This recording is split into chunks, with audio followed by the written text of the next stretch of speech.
भारतीय आबी दहशतगर्दी और बारिशों के बायस सैलाब से पंजाब में बड़े पैमाने पर तबाही। कई मकामात पर बंद टूटने से पानी आबादियों में दाखिल, फसलें ज़ेर-आब, हज़ारों अफराद को महफूज मकाम पर मुंतकिल कर दिया गया। सैलाब के बायस मुख्तलिफ हादसात में अब तक 17 अफराद जाँ बाग। दरिया रावी में शादरा के मकाम पर पानी का बहाव 1,83,000 क्यूसेक से ज़ायद हो गया। गुंजाइश 2,50,000 क्यूसेक है। रावी साइफर से 1,92,000 क्यूसेक का रेला गुजर रहा है। मुल्तान शहर को बचाने के लिए हेड मोहम्मद वाला के मकाम पर शगाफ डालने का फैसला। चनाब और सतलुज में सैलाबी रेला गुजरने के बायस एतराफ़ के देहात से रियाब आ गए, जबकि कई फसलें भी तबाह हो गई। कई छोटे बंद भी टूट गए। पानी कोच मठन में जमा होकर रुझान की तरफ बढ़ रहा है।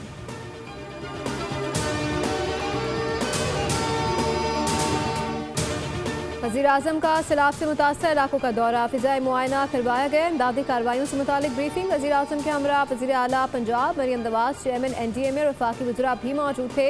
वज़ीर-ए-आज़म की सैलाबी सूरत-ए-हाल से बचाव रिलीफ ऑपरेशन में ज़रूरी इक़दामात की हिदायत। नारोवाल में NDMA हुकाम से खिताब करते हुए वज़ीर-ए-आज़म ने कहा, बारिशों से गिलगित बल्तिस्तान और KP में बहुत जानी और माली नुकसान हुआ। अब पंजाब को तुग़यानी का सामना है। इंसानी जानों की ज़िया पर हम सबको अफसोस है। आने वाले सालों में माहौलियाती तब्दीली के चैलेंज से निमटना है। पानी के नए ज़खायर की तामीरात वक्त की ज़रूरत है।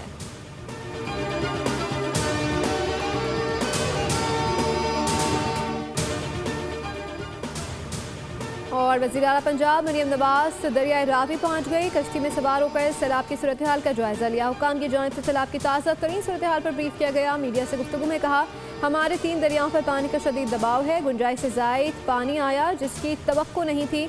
पंजाब की इंतज़ामिया ने 50,000 लोगों को महफूज मकामात पर पहुँचाया। सैलाब मुतासरीन के नुकसानात का अज़ाला करेंगे। इंतज़ामी गफलत की वजह से कोई जान नहीं गई। जिन लोगों ने आबी रास्तों में अपने घर बना लिए हैं उनको हटाएंगे। नारोवाल मुकम्मल डूबा हुआ है। गुजरात और सियालकोट में बुरी सूरत हाल है। मैंने रावी में कभी इतना पानी नहीं देखा। हमें अपने इंफ्रास्ट्रक्चर, वाटर स्टोरेज और डैम्स बनाने चाहिए।